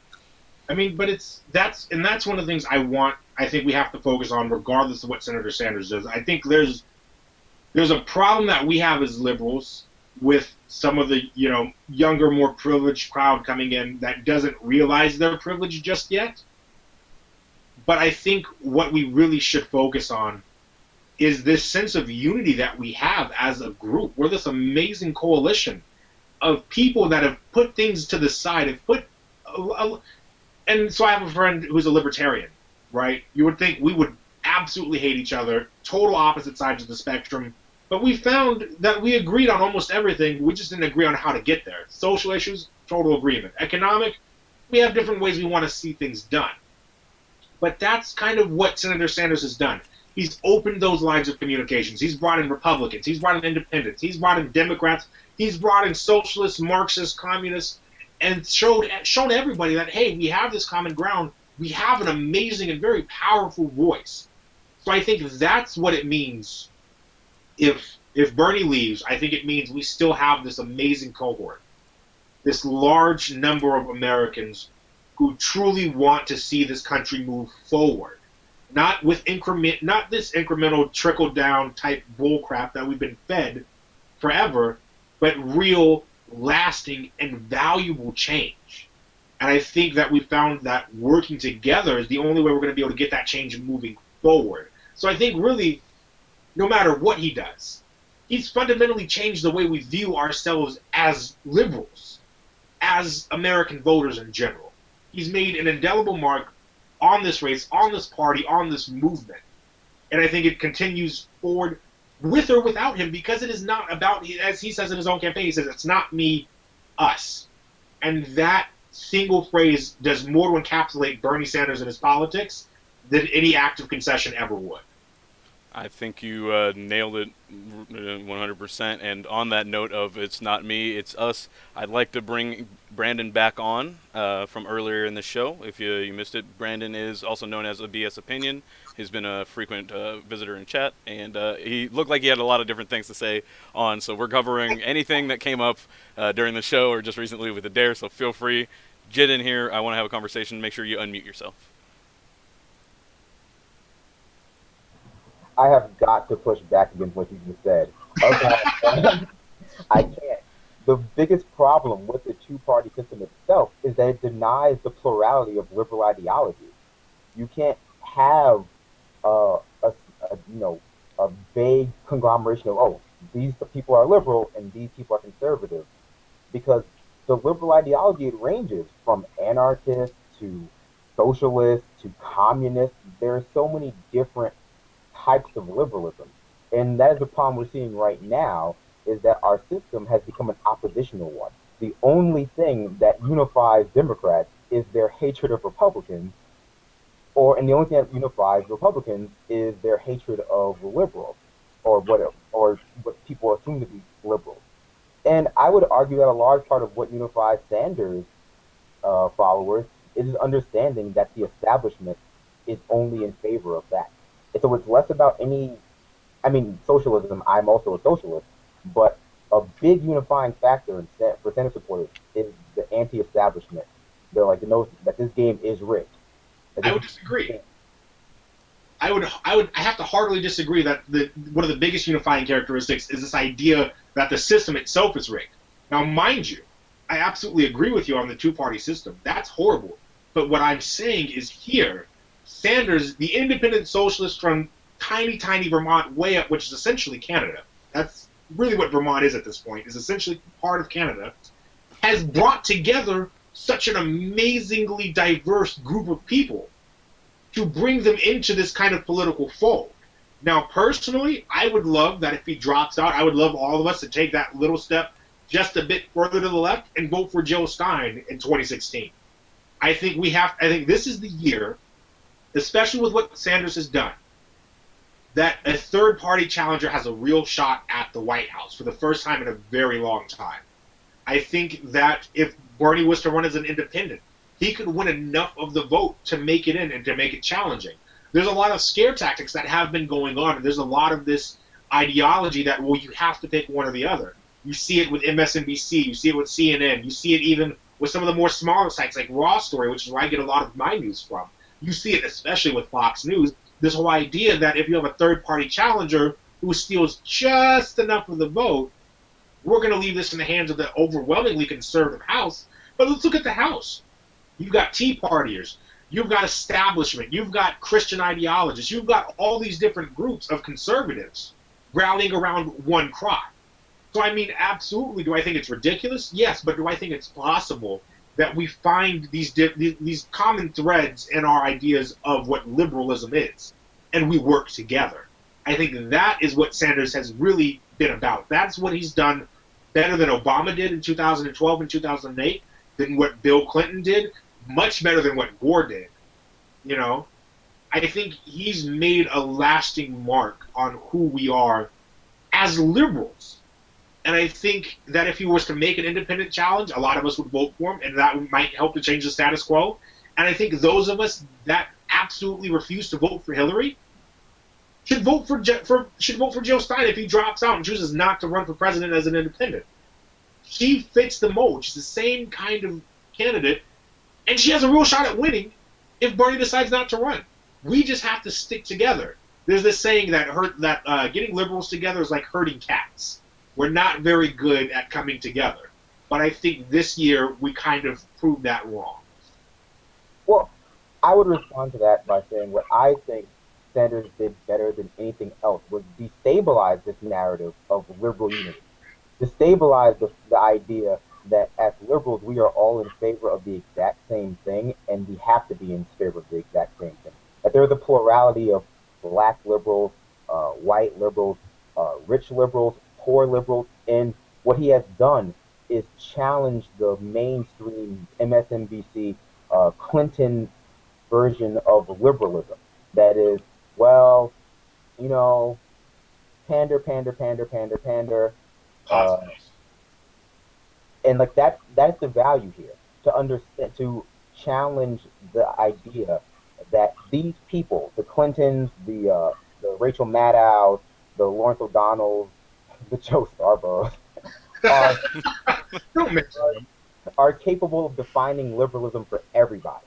Like they are capable because their experiences are not the experiences of everybody. And the broad coalition you speak of are all just seeking to get their voices into that. Right. And so, yeah, I think we do need to unify, and we need to reject. What we're rejecting is not necessarily Clinton Clinton, but we're rejecting the notion that we can have a single definition for an ideology. Like, that is what we need to reject. That we can exist as a plural society. We can exist as a multi-party state that has socialists represented, that has libertarians represented, and we can come together and share experiences. We can have a more diverse political system that's not particularly motivated simply by antagonism. But what about, so here's what I'm saying, and I agree with you, but here's my point, that no matter how you define your liberalism, that I and the anarchists have, at some point, we have a common goal. We have a common thread that unites us as liberals. One of those that I would posit that we have as a shared thread, however you identify as a liberal, is this idea of equity. I, as the socialist, my friend the anarchist, my friend the libertarian, we all have this idea of equity. And it brings us together. We might not always agree on everything, and that is exactly as it should be. I fear the day when we no longer are able to disagree with one another. That day is the day that I leave this country. Because that is the day that we've given up our individualism. No, I wouldn't say individualism. I'm very much a collectivist. That's me as a socialist. But I would say the day we stop disagreeing is the day that things start going bad. The day people stop disagreeing is the day we let evil kind of take over. Because nobody stops to think anymore. But while we disagree, we should always find what connects us. We should always keep that at the forefront. Keep our disagreements there, absolutely. But remember, we have shared experiences. We have shared wants. We have this idea of equity. We have this idea of justice. And I think a lot of us would define it, if not the same, rather similar. And I think that can bring us together. And that is what will give us a voice in politics. That disenfranchisement, this idea that, well, my vote doesn't matter. I think Bernie's challenged that, and he's done so by pulling at threads that connect us all together and saying, hey, look, you're not so different, communists and capitalists, anarchists, and, I wouldn't say totalitarian, but, someone who's a little bit more authoritarian than an anarchist is. He's pulled these threads and said, we're a big group. We just have small differences here and there in how we label ourselves. I mean, I would agree, but at the same time, I would say liberals are not distinct from conservatives, true conservatives, not Republican, right. Trump conservatives, in that part of being, in favor of a society itself is, being in favor of equity. It just depends on how you define equality, how do you define equity, how do you, like you said, how do you get path you take to get there?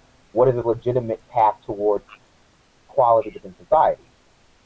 But more than that, I would say people are coalescing around, not only, I hate to do it, but compare Bernie Sanders to Trump, people are coalescing around these people because they realize their voices are not being heard within the system. That there is a domination of these terms, conservative and liberal, by the establishment, by the rich establishment, who does not, who are defining conservative and liberalism by rich conservatism. So whether you're talking about the Ku Klux Klan believing that their voice is not heard in the modern electoral process, or you're talking about democratic socialists or anarcho-feminists, which, like, it's the same sort of feeling of disenfranchisement with the system itself. You see what I'm saying? That people are coalescing around these anti-establishment candidates because they realize that the establishment does not represent their voice. That's a fair point to make, but I would argue still, though, that the terminology liberal and conservative is not a problem in and of itself. I think those are useful descriptors. I describe myself a number of ways. I describe myself as a liberal, as a socialist, as a scientist, as a student, as a brother, as a son, as a partner, right? I have these different labels that in some cases are, are controlled by very few, for the lack of a better term, we'll call them groups, societal groups, right? However, that doesn't mean the terms themselves are invaluable. The term conservative is very much valuable if you feel that you are socially, fiscally, however you define conservative as conservative. Our problem lies in this two-party conglomerate that we have, this oligarchy of wealthy elitists who are saying, well, this is what liberal actually means. Well, this is what conservative actually is, and now we want you two to fight it out. That is a problem. That is a huge problem. That is one of the things that Sanders, and I think only Sanders, has really addressed. I would say that Trump is a populist, but he's very much a demagogue and out racist. And that's really where he's resonating more so than anywhere else, is with the racists in this country, because they can be open about it now. They have a surrogate. Whereas we as liberals can rally around Sanders because he represents how liberalism is multifaceted. But I think even still that this year is a good year to be liberal, because I think this year we can have a legitimate third-party challenger, and we can kind of inject our own voice into this. And I think it's good for conservatives too, on that same level, because for once they can say, well, I'm going to vote third party, and I don't care if it's going to ruin our party's chances at winning in the national election. Why does it have to be your party? Why can we not have more than one? Why do we only give the power to determine what liberal and conservative are to this oligarchical society that we have no real power in? I think that is something that has been really, really brought to the forefront in this election cycle, at least. No, I agree, but I think at the same time you see a lot of resistance among both Bernie Sanders supporters and Hillary Clinton supporters to this notion that there can be two liberalism, that there can be both socialism and neoliberal corporatist version of progressivism. I don't know what she would describe it as. I can't. That's not my thing. And they can coexist, and they can have open and respectful discourse and agree to disagree, or not agree to disagree, but necessarily acknowledge the worth of the other person's existence and opinion. And so, from my perspective, as a socialist, as a democratic socialist, as a feminist, as an anti-racist, these ideologies, they mean things to me personally, and I conceptualize them in my own head and amongst my own social circle in one way. But I can't say that because we're both liberals, we agree on the same thing. I recognize that label most of the time is less helpful than it might actually appear to be on the surface. Because if we sit down and talk about politics, even though we're both socialists, we probably disagree on what constitutes real socialism. Although I can accept that there is no real socialism, there is no real feminism, there is no real liberalism, and I think we can try to square that circle. But unfortunately, society at large has not gotten to the point where they can say, okay, well, you're a Sanders supporter and I'm a Hillary Clinton supporter, but we're both liberals. It's now gotten to a point where it's like, you're just fake. You're a fake liberal. You're a fake feminist. You're a bro. You're a racist. You're this and you're that. And we exist on a dichotomy. I think you bring up a very interesting and important point about how identity politics has taken a very sharp turn in this election, and that Trump is definitely feeding into it. And we saw that Hillary's campaign, in order to try and beat Bernie, was feeding into this idea that, reducing everybody to an identity and then only making them fit when you want them to fit. So, Bernie supporters are all young white males, yet, here we all are.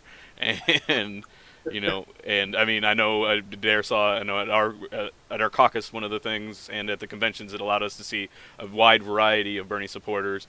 And as far as Bernie or bust goes, I think the three of us probably have a much more nuanced conversation on it than a lot of people do. A lot of people, many of the older people that were there were just like, a lot of expletives, and I'm not going to vote for her and stuff like that. And so, like, the perspective that we're presenting, I think, is actually the more nuanced. So despite what the narrative out there is that Bernie or bust is just a bunch of young college kids that are really loud on Twitter and Reddit, it really, the people that are not on board with Hillary, and not just from a petty identity politics perspective of that, that they're sexist and that they just don't trust a woman to be, and that they want to get in the way of the first one. None of that. It's about, like, I mean, and Adair can attest to this, that the stories that were told when he was elected to be a national delegate, several of them were heart-wrenching stories that brought tears to several people's eyes because of the personal relationship that people had with the damage that has been done both by Hillary, the policies that she's advocated, the Bill Clinton's administration, and the neoliberal agenda at large, and that she doesn't see the problems with it that those people conveyed to me through emotion. and through real life stories about U.S. planes dropping bombs near the hospital where their father works, and what that feels like, and being able to try and just try to get that empathic link. That I don't see any of that from Hillary, and when I saw what happened with Ashley Williams when she confronted her about the super predator comments, and what I've seen in several other incidences when she's been confronted, there was another woman in it was like a coffee shop or something that confronted her, and she was very dismissive, and she went later on to talk about on Morning Joe how she had multiple answers to what Ashley Williams said, and she gave one to Jonathan Capehart to go cape for her in Washington Post, gave another one to Joe and Mika for the white Morning Joe audience, and gave another answer to another group of people. And so that dispassionate it seems, I don't want to get into labeling or doing things in psychological or anything, but it seems sociopathic tendencies to me. It seems that it's hard for me to imagine being able to know that those things are going on and not empathize. I suppose at that level of leadership, you're overseeing and responsible for such just a loss of human life on a day-to-day basis, no matter what decisions you make, that either decision that you make in a given situation, you've already been put into a situation where either decision is going to end up with people dead, and it's just a matter of which people and how many, and that you have to make those. So maybe that's part of the dehumanization, and that she's been heavily engaged in that kind of interaction for 20 plus years. Maybe that's part of it. And because, a lot of people make a good case that, seems like sometimes she really wants to do the right thing and fights some fights, although most of the time it looks like it's the most politically advantageous thing for her to do at the time. She has done some good things throughout her long history in politics, although many of the ones that she likes to tout have a lot of negative consequences. Go ahead and get in there, Brandon. Well, politics are myopic. Our personal politics are defined by the things that we see around us. That's why we should read books and watch the news, so we can expand what we see around us, so it can influence our worldview. Hillary Clinton lived in a establishment elite bubble. I don't know if she's a true believer in neoliberalism. I don't know if she's faking it. It doesn't really matter to me, because why you do something sometimes is less important than you actually do something. And just to speak to identity politics for a second. You call it that, but I don't necessarily have a problem with identity politics as it works in a diverse, open system that, engages with every aspect of someone's identity. So basically, intersectional identity politics. But the problem we have here is that we are treating Hillary Clinton as though she is the representation of every woman ever, that she has the ability to speak for every woman ever, that she is looking out for every woman ever, and that her actions have never had any effect or negative on women of color, Muslim women in the country, people like Libya. Just, it's the monolithic notion of identity, that as a woman, you are able to speak for all women, or as a black person, you are able to speak for all black people, with no regard to the other identities you embody. So your class, your sexuality, anything like that. So as we get people. I was just going to say that's an excellent, important distinction to make, and I'm glad that you made that, and I totally agree with that. And or go ahead and finish your point. I'm sorry for interrupting.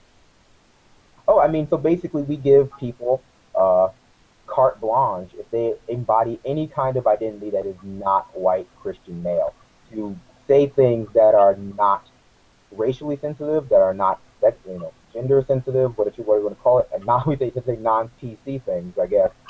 So where you can have Hillary Clinton talking down to a black woman about super predator comments. You can have her make a CP time joke, but people are resistant to calling her a racist.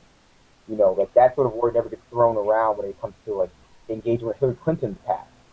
People are very quick to label Donald Trump a racist because he's a rich white male. Bernie Sanders a racist because he's a rich white male. But when it comes to Hillary Clinton, the notion that she might in fact be a racist due to her past it never comes up. It's never broached. It is broached, I would argue, depending on who's talking at the time. I consider Hillary Clinton to be racist based on her actions throughout her political career. The Goldwater campaign, can you work for a segregationist and not call yourself racist? That's question one. But question two, she makes several racially insensitive comments, said very racist things in general. I don't think there's a question as to whether or not she is racist. I think, though, that when we talk about identity politics, we have to keep things kind of in perspective. And I think I agree that identity politics are a good thing. I personally vote from my experiences, from my identity. Those are the things that have shaped who I am. I'm a mixed person. I'm black. I'm native. I'm Asian. You know, these are part of who I am. So because these are part of who I am, because these are communities that I'm a part of, I see the way the different, Clinton policies, Republican policies, Democrat policies affect these communities, and I vote based on that. But I do agree with you that we have this idea that if you are a member of an oppressed group, it gives you the right to speak to another oppressed group however you want. That lack of intersectionalism. There was just an ad that I saw, and I didn't catch the whole thing, and I haven't had a chance to watch it again, so I apologize if I'm taking this out of context. But it looked like it was like a domestic violence / sexual assault ad, and it had Lena Dunham in it and a few other actresses. And the line that I don't know, it just seems so weird that maybe I dreamed this and this didn't actually happen, but this just reminded me of it, so I had to mention it, is like, I think it was Lena at one point says during the commercial, this is something where 4 white women can actually be representative of the issue or whatever. And I was just like, wait a minute, wait, what? Like, I don't know if anybody in our audience saw that ad, or if I did just completely dream that up. It's a very peculiar thing to dream up, but I don't know if I mentioned I'm on like a couple hours of sleep, so it's possible. But like, I'll look for that. I'll let you guys discuss it, and I'll look for it just to verify, see if I can come up with it. But that is just exactly, to me, what you're talking about. It is.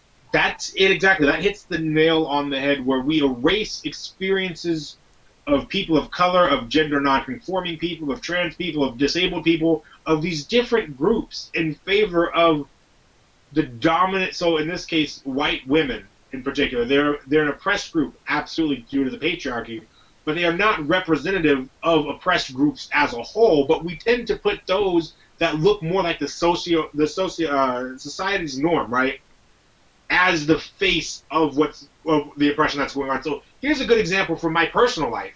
Just so you know, before you get into it, we got just a few more minutes, and we're going to get Dave back in here in a moment to say some things. And so I'm going to let you go ahead and finish your thought, Adair, and then we're going to get you in, Brandon.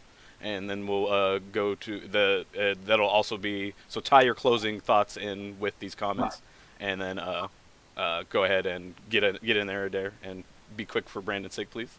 Yeah. So long story short, we're in class. This is a class on eugenics. Those of you who don't know should definitely look that up. It's very important.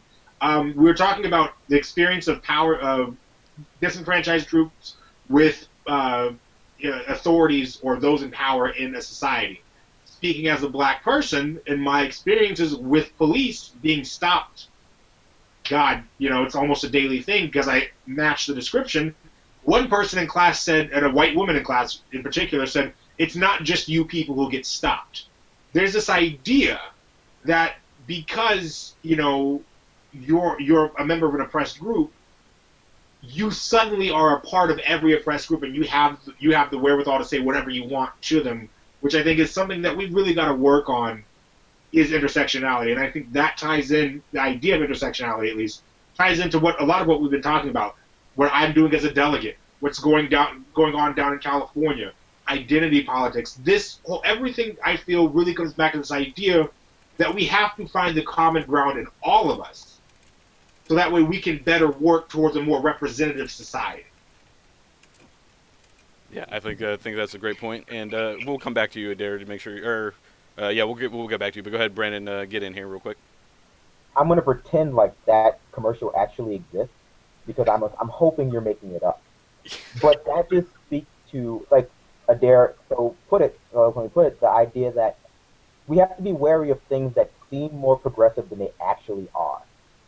We have to be wary of when we put forth one oppressed group's narrative, how do other narratives that don't fit so cozily into the way we value people, as in a racist, white supremacist sort of male-dominated society. The people who who aren't necessarily as evaluated there. So when you talk about sexual violence, whether it be rape culture or any other sexual violence, the putting forth of certain narratives obscures other narratives. It makes it harder for people of color to come out. It makes it harder for people of trans women to come out. It makes it harder for victims of non-heteronormative rape to come out because they never see themselves represented in that story. And it makes an allegory of one victim and makes invisible other victims. Now that's not to say that it's not very important that this commercial exists, but it is misleading. It is just misleading, and in being misleading, it might be antithetical to what it's designed for, which is to decrease sexual violence. No, I think that's another great point. And so just to wrap up here, or just getting close to wrap up, I want to get Dave back in here. He's got some great information that he just wants to share with us as far as what we can find coming up with him and going on what he's going to be working on. So let me just get him queued up here. And then we'll have a little bit of time to just some quick parting words after Dave's done here. So just give me a moment. While you're getting things set there, Adair, do you want to know a score, or are you watching? Yes, please tell me the score. 2-2. Oh man, okay, Dare, thank you so much for staying focused on what we were doing. I'm surprised we were able to do that. Luckily, the TV must not be loud in the other room, or. I'm about to put it on as soon as I'm done here. So. All right, so on that note, and it's 2-2. I know how that goes. I'll let you go ahead and say goodbye real quick before we go to Dave, and we'll get you out of here. So. But I just want to thank everybody. Thank you for having me. Thank everyone here for talking. It was always a wonderful conversation with everyone. Please, if you have any questions or want to get a hold of me, get at me on Twitter. It's at Adair Schmidt, ADAIR SCHMIDT. My Gmail is the same, ADAIR SCHMIDT. My GoFundMe is Send Adair to the DNCC. And Adair, again, is spelled ADAIR. All right, thanks, everyone. All right, thanks, Adair, and I'll make sure to get that tweeted out, and maybe we'll be able to get it dropped in chat as well, so hopefully we can get you some any money we can get going there so that we can get this representative, my representative, in Philly out there. I would greatly appreciate your guys' help, and I'm sure Adair would too. Thank you so much for joining us. He'll be back with us, hopefully, in the near future to give us some more great insight. Thank you so much again, Adair. Yeah, about that. Goodbye. So... All right, and so now we will go to Dave, and so sorry about having you on screen there. There we go. There we go. Of course, hilariously, the dog stopped barking as soon as I went off the air, and hasn't had a peep since. So he was just mad about Hillary. He'll start up again right away. Like the whole point was he was trying to get his opinion expressed over the microphone. Apparently. Just sort of tag on to what you guys were talking about, and just absorbing it and thinking about it. One of the things that my wife and I talk about with regards to certain types of men and how they behave with women, and it really does take people from that community that are causing the problem to stand up and be allies and to speak out. And so big men need to stand up and say something about violence against women. Billionaires, like on Bill Maher the other night, the founder of Amazon, he totally supports the $15 minimum wage and believes that the narrative is complete BS that's been propagated for years. It takes rich people to get an electric car going. It takes Lyndon Johnson to step up and say, I'm going to work with Martin Luther King and get this done. Similarly, FDR came from an upper class and was basically, he was not, he was rich and he basically pushed a socialist agenda. So I think there needs to be, not only from the people that are affected the most by these policies, but there needs to be, some of the people in that hierarchy need to step up and start supporting the folks that have been screaming and yelling it for years and years. And I think it takes a coalition of all of those progressive voices, no matter what part they're from. But, it takes somebody in the media to step up and talk about the media. Of course, they all of them get just hacked. But now we have, the Progressive Army, and we have Benjamin Dixon, and we have other independent news sources where the views can get out. So I just wanted to throw that in there. Yeah, I think you bring up an interesting point that it's really it's important to not just.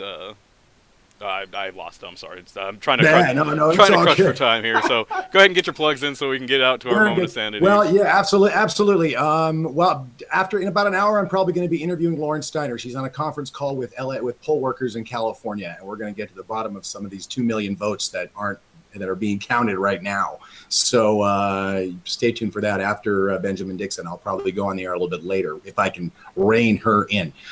Feel the Burn TV on YouTube and at Feel the Burn TV Twitter. Follow me there. And great show, guys. Thanks for having me and making me a part of it.